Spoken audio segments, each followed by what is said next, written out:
He sat beside me as the sun slid low, and with a voice that trembled between boy and man, he asked if I had a few minutes to hear something he'd never told anyone. I thought it would be a small thing. I was wrong.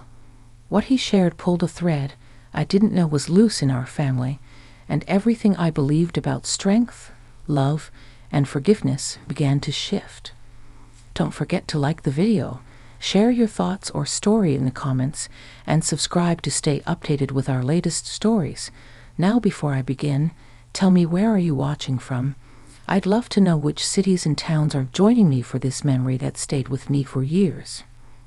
It began on a quiet Wednesday, the kind that smells like laundry soap and lemon tea. My living room was warm with late afternoon light, the kind that makes dust float like slow snow in front of the window. I had a cardigan draped over my shoulders, a habit I picked up as the years nudged me towards softer fabrics and slower mornings. The clock above the mantel ticked in an honest way, steady, unashamed of its age, like me. My grandson Aaron arrived without the usual crash of energy that came with him since he was little. He used to burst through the door with skinned knees and a backpack half zipped. Today he stepped in carefully, closing the door as though he feared it might complain. He's taller now, shoulders finally catching up to his height, jawline still deciding if it wants to be a man's or a boy's. His baseball cap, once worn backward with the boldness of 12, rested in his hands, brim bent into a nervous crescent. "Hey, Ma," he said. He's called me that since his first word refused to be grandma. "Got tea?" "Always," I told him and put the kettle on. That's our ritual. Water, heat, and quiet. Let things take their time. The china cups belonged to my mother, tiny pink roses around the rim. He pretends not to like them, but I catch him holding the handle like it's something that knows his name. We settled on the couch, that old blue thing that sighs when someone sits down, as if grateful for the company. He sat a little too close for a 19-year-old, and that's how I knew something was coming. Teenagers keep a careful buffer of space when they're fine. When they scoot close enough for your sweater to catch a stray thread on their watch band, that's when you lean in too. "I need to tell you a story," he said, eyes fixed on his hands. "Take your time," I answered. "Stories are better when they know they're welcome." He smiled, barely, and the boy I used to carry down the stairs when he pretended to sleep flickered across his face. Outside, a bus breathed at the corner and went on. Somewhere down the street, someone was learning the trumpet, brave soul, pushing uneven notes into the air. Life does that, doesn't it? It practices while we're trying to listen to our hearts. "I thought about telling Dad," he began, "but I don't think he'd hear me the way you do. And Mom," he shook his head, "she would try to fix it before I finish." "And you?" I asked softly. "Do you want it fixed, or just heard?" "Maybe both," he admitted, "but heard first." He told me about the summer job he'd taken at the marina, how he liked the smell of gasoline and lake water, how the morning fog on the docks made the world feel the right size. He spoke about a boy named Nate, a coworker with an easy laugh, the kind that made you feel clever for saying anything at all. He told me about long shifts, about counting tips with damp fingers, about a storm that rolled in on a Friday so fast the sky forgot to turn gray first. "We were supposed to tie down the rental boats," he said, "and I rushed. I tied them all, but I skipped checking one rope because I thought I'd already done it. The wind hit, Ma. It hit like a wall you couldn't see." He swallowed. A family was still on one of the boats. The ropes slipped. They drifted just a little, but towards the rocks. Nate saw it first. He jumped before I even understood. He stopped there, breathing like someone who had run up a hill and found another behind it. I'd put my hand on his wrist. His pulse tapped against my fingers, a fast little drum. "Everyone okay?" I asked. "They are," he said. "Everyone is fine, but not because of me. Because of Nate. He got the rope, steadied the boat, talked them through it like he practiced for that exact moment. Afterward, the manager clapped me on the back and said, 'Great catch, Aaron,' and I didn't. I didn't correct him. I just stood there. I let it happen." Shame is a quiet thing when it enters a room. It sits between two people like another person. I could feel it then, a small, cold body wedged on the cushion. "And you've been carrying that since Friday?" I asked. "Since Friday," he said. I told myself it wasn't a lie, just silence. But it's heavier than it looks. The kettle clicked off in the kitchen, and the room fell into that warm hush that follows boiling water. I brought the tea, and we held the cups for a moment without drinking. The steam smelled like lemon and something else, maybe the memory of the lemon grove candle I used to burn in the summers when his grandfather was still alive. Grief can sneak into a room through a scent. Mercy can too. When your grandfather was 20, I said, he didn't correct a teacher who praised him for a history paper his roommate wrote. It ate at him. For years he told the story at the dinner table as a warning. Not because he was proud of the confession, but because he wanted us to know that leaving the truth small and alone doesn't make it disappear. Aaron looked up, surprised. "Granddad did that?" "He did," I said. And he also went back to that teacher a week later and told the truth. The grade didn't change, but he said he slept better. We sipped. The trumpet down the block found a steadier note, like someone had opened a window and let the tune breathe. Aaron turned his cap around in his hands, the stitched letters catching the light. "There's more," he said, eyes not leaving the brim. That family, the little girl on the boat, she waved at me when they were walking back, like I'd been the one who saved them. And I waved back, and she smiled like I was someone worth trusting. He swallowed again. I can't stop seeing her face. It makes me want to be the person she thought I was. There it was, the quiet center of his story.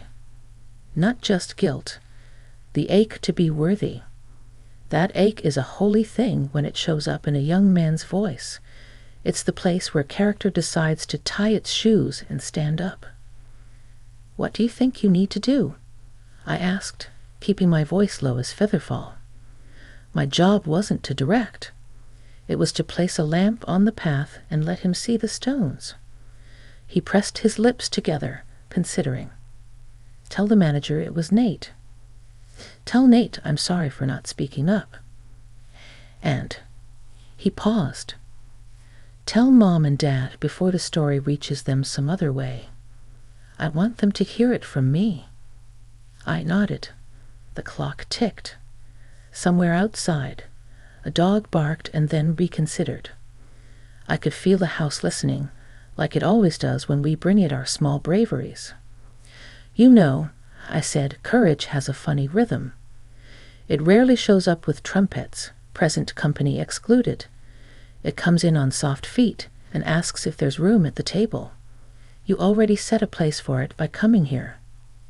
He blinked, eyes bright now. "I was scared you'd be disappointed." "I am proud," I said simply. "Proud that you want to become the person that little girl already believes exists. That's a fine compass to follow." He laughed through his nose, that half-sound people make when they've been given the exact words they didn't know they needed. "There's another part," he said slowly, as if trying the sentence on for size. "Nate, he told me later his dad always says, 'Be the one who runs toward.' I keep thinking about that. About Granddad. About you." He glanced at the shelf where the old wedding photo sits, my husband in his uniform, me in a dress that had too many buttons and not enough sense. I don't want to be a person who stands still when it's time to step up. I think that's the story I'm really carrying. The one I want to write, not hide from. Then write it, I whispered. With your mouth first, then with your feet. He nodded, and the nod had weight. He finished his tea, set the cup down carefully, and reached for my hand without looking at it, like he knew it would be there. We sat like that for a long moment, two pulses agreeing on something wordless. When he finally let go, the room felt different, as if the furniture had shifted by a breath. He drew a deeper one. "Ma," he said, "there's still something I haven't told you. It's the part that's been echoing the loudest. The reason I rushed. The reason I didn't check that last rope." He looked at me then, not at my hands, not at the roses on the cup, but at me, and I saw the question he'd come to ask, the one he'd been practicing on the walk over, the one he was giving me the honor to hear first. The light from the window reached across the rug and touched his sneaker, and the trumpet down the street held a long, steady note as if to brace us. "Tell me," I said, and the house grew very, very still. Aaron's eyes locked on mine, his voice caught between fear and determination. "The reason I rushed, Ma," he said, "was because I'd gotten a message. Just before the storm, from someone I wasn't supposed to be talking to while I was working." He ran a hand through his hair, the cap forgotten on his lap. I'd looked at my phone. I shouldn't have, but I did. And that's when I skipped that last rope. I keep thinking, if I just paid attention, none of this would have happened. The weight of his words filled the room like a slow tide, not crashing but rising, steady and undeniable. I leaned back against the couch, letting the cushion take some of the heaviness. "Was it something important?" I asked gently. "The message?" He shook his head. "No, that's what hurts the most. It wasn't important at all. Just a joke from a friend. I let something so small put people in danger." He paused, his fingers fidgeting with the brim of his cap. "And it's not just about the rope, Mana. It's about me. If I can mess up like that when it matters, what does that say about the kind of man I'm going to be?" The honesty in his voice pulled me somewhere deep, back to the days when his father would sit at our kitchen table, shoulders slumped over teenage mistakes that seemed like the end of the world at the time. I remembered how my husband used to place a hand on our boy's back and tell him, "A man isn't measured by the moment he stumbles, but by how he chooses to stand afterward." "You're not defined by one mistake," I told Aaron. "But you are shaped by how you respond to it.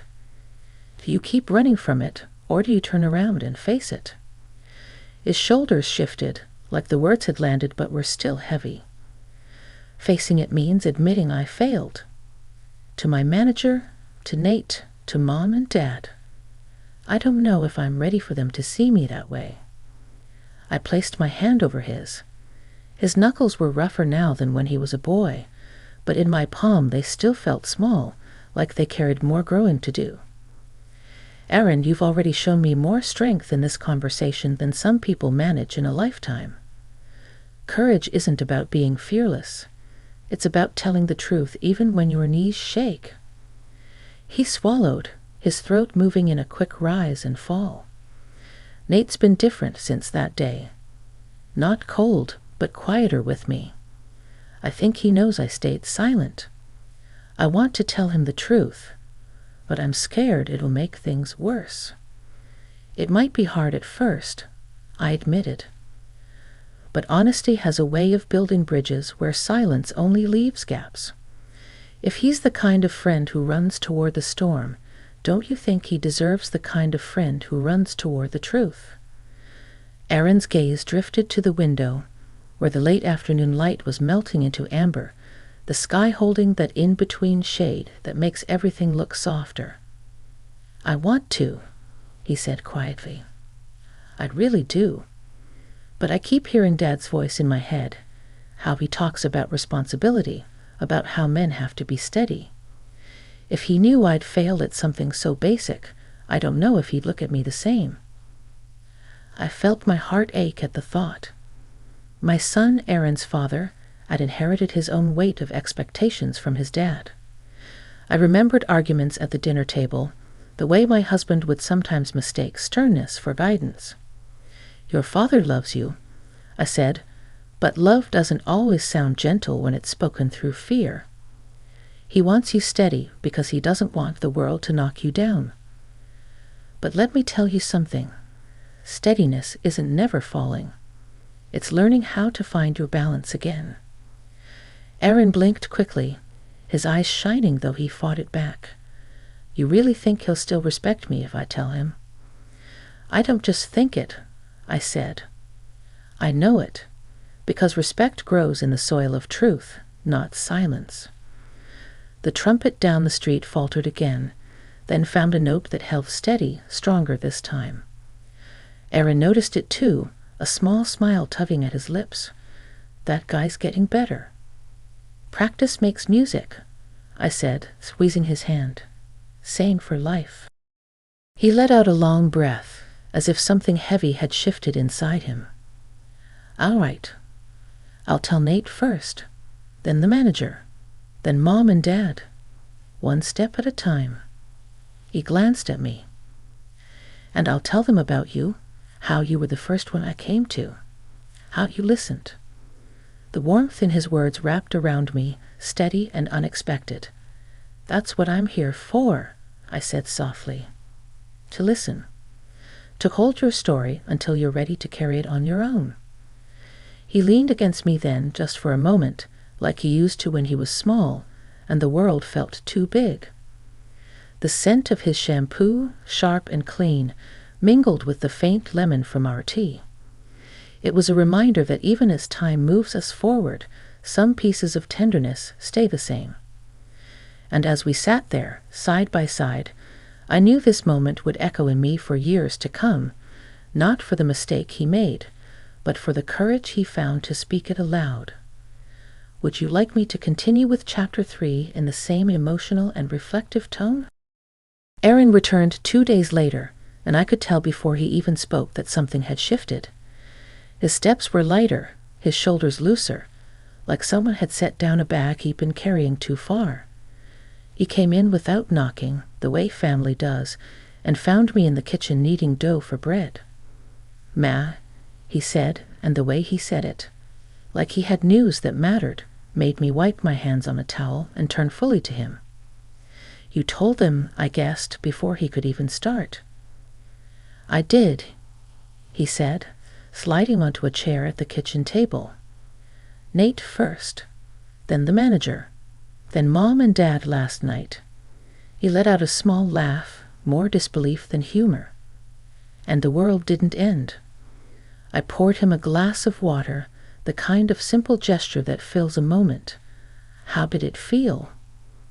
"Scary," he admitted, "but good." "Nate," he just looked at me for a second, then said, "Took you long enough." Aaron grinned. Then he clapped me on the back and said, "You're all right, Aaron. We all mess up. What matters is owning it." I didn't realize how badly I needed to hear that until he said it. I nodded, my hands resting on the edge of the counter. "And your manager?" He wasn't angry. He actually thanked me for being honest. Said it shows he can trust me more in the long run. That surprised me, Ma. I thought admitting a mistake would make me look weak, but it somehow made me stronger in his eyes. I saw the relief in his posture, the way his chest expanded as if he could breathe deeper. But I also saw the shadow still lingering in his eyes. "And your parents?" I asked quietly. He hesitated, then leaned forward, elbows on the table. Dad was quiet at first, really quiet. He stared at the table like he was trying to decide whether to be angry or proud. Then he sighed, rubbed his forehead, and said, "Son, responsibility isn't about being perfect. It's about admitting when you're not." Aaron swallowed. "And Mom, she cried. She told me she'd rather I come to her with a hard truth than keep an easy lie. The words hung in the air, settling into the space between us. I reached across the table and touched his hand. And now? Now I feel lighter, he said, a smile spreading slowly across his face. Like I can hear myself think again. Like I don't have to carry that silence anymore. He paused. But there's one more thing I need to say. To you. The dough on the counter waited, forgotten. My heart picked up its pace, because I could tell this wasn't about ropes or boats anymore. This was deeper. Aaron's voice softened, almost hesitant. When I was standing there, watching Nate save that family, I thought about Granddad. I thought about how he used to say, "Be the one who doesn't look away." And for the first time, I felt like I failed him. Like I let down the memory of the man who taught me what courage was supposed to look like. His words pierced through me. My husband had been gone for years, but his voice still lived in this house, in our grandson's heart. I set my hand over Aaron's and steadied my voice. You didn't fail him, sweetheart. You honored him the moment you chose to tell the truth. Your grandfather knew mistakes were part of life. What mattered to him? And what matters now is that you don't hide behind them. Aaron's eyes shimmered with something raw. Sometimes I just want him here, to tell me himself. I know, I whispered. I want that too. Every day. But maybe in a way he is here, through the choices you make, through the lessons you remember. That's how love echoes. It doesn't end. It changes shape. The kitchen fell quiet except for the hum of the refrigerator and the soft sound of his breathing evening out. He wiped his eyes with the back of his hand, embarrassed by the tears, though he shouldn't have been. I guess I just needed to know I hadn't lost his voice in me, Aaron said. You never will, I told him. Because you carry him with you. And one day you'll pass his voice on to someone else, maybe your own children. That's how these stories keep living. For the first time since he'd come through the door days ago, Aaron looked at peace. He reached for the half-shaped dough on the counter. Teach me how to make this, he asked. And so I did. Side by side, our hands in the same flour, pressing and folding, working the dough into something that would rise with warmth and time. There was something sacred in that simple act, like passing down more than just a recipe, but a way of carrying memory into tomorrow. And while we worked, I realized the story he brought to me wasn't only about a mistake on a stormy afternoon. It was about the man he was becoming, and the voices of those who came before him, guiding him still. The bread we baked that evening filled the house with a smell so warm and familiar it felt like time itself had softened. The crust browned in the oven, the air turned golden, and Aaron sat across from me at the table, waiting for the timer to ring. He was quieter now, but it wasn't the heavy silence of guilt. It was the kind of quiet that comes when a person has found a place to rest. When the bell finally chimed, he jumped up to help, pulling on oven mitts that were too big for his hands. I laughed at how clumsy he looked, but he managed to carry the pan with the seriousness of a man who knew he was trusted. We set the bread between us, steam curling upward, and let it cool just enough before tearing into it. Butter melted into the soft middle, and for a moment there were no words, just the comfort of food, of being alive together. After a while, Aaron leaned back in his chair and said, "Ma, I think I get it now." "Get what, sweetheart?" "Why stories matter," he said. When I told the truth, when I finally said it out loud, it was like the story stopped echoing in just my head and started belonging to something bigger. To Nate, to my manager, to Mom and Dad, and to you. I thought sharing it would make me smaller, but it made me feel less alone. His words sank deep into me.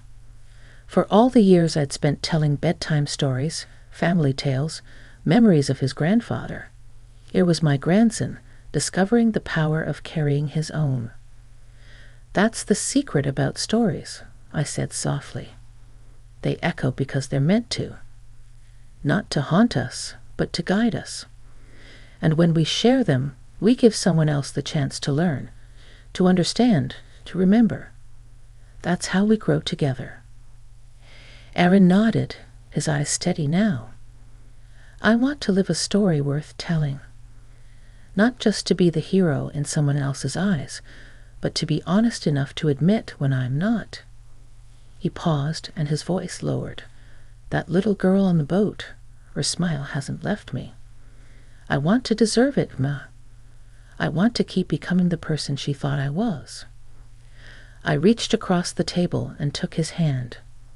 You already are on that path, I told him, and the fact that you want it, that's the proof.